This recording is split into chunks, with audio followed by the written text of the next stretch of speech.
I remember attempting to repair a ceramic cup that I accidentally broke in our own home. Unfortunately, despite of my best efforts, I can still see the cracks in it. Many people today are similar to the ceramic cup I described. They appear to be whole, but we can still see the crack in their speech and behavior. This is because they are still deeply hurt on their inside. Their spirit and emotion have been shattered by their misfortunes in the past. Bear in mind that God desires to restore you. He desires to make you whole. The Lord does not desire that we live shattered lives. Rather, He desires that we experience restoration. In Psalm 30, verses 1 to 3, we can read a song of David during his dedication of the temple. David says, "I will extol you, O Lord, for you have drawn me up and have not let my foes rejoice over me.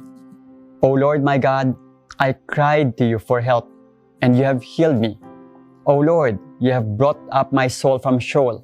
You restored me to life from among those who go down to the pit."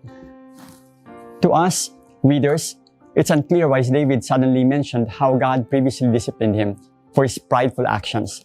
This was the point at which he made the error of counting his men in 1 Chronicles 21 as if he desired to boast about his army rather than the fact that the Lord was with them. David's blunder prompted God to punish him by sending pestilence upon Israel, killing 70,000 of his people. This poor decision undoubtedly left a deep scar on David, which he will have to bear for many years. Imagine his feelings of guilt, humiliation, and shame whenever he sees the soldiers' families.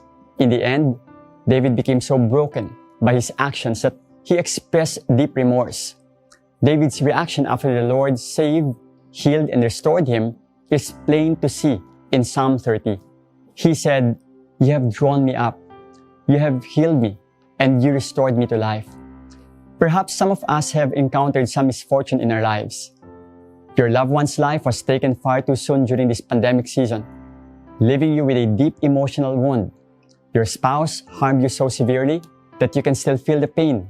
Years later, someone may have offended you, affecting your relationship with those in your immediate circle, or a close friend probably failed to keep a promise to assist you in your difficult situation.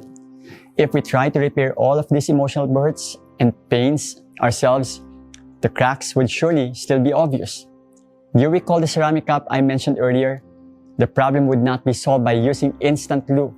To restore the ceramic cup and make it whole again, it must be melted at temperatures exceeding 2000 degrees centigrade. In today's world, many people rely on instant glues to fix their problems.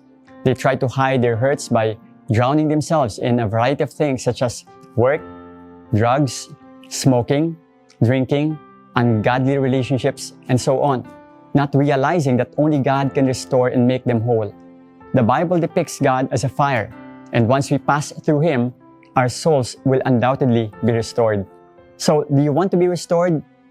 Remember, no matter how serious and deep the emotional wound, the Lord is able to restore you and make you whole.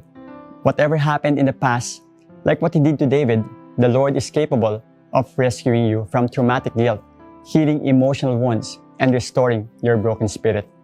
I encourage you to be broken before the Lord. He desires a broken spirit and a repentant heart. Why not come to Christ today?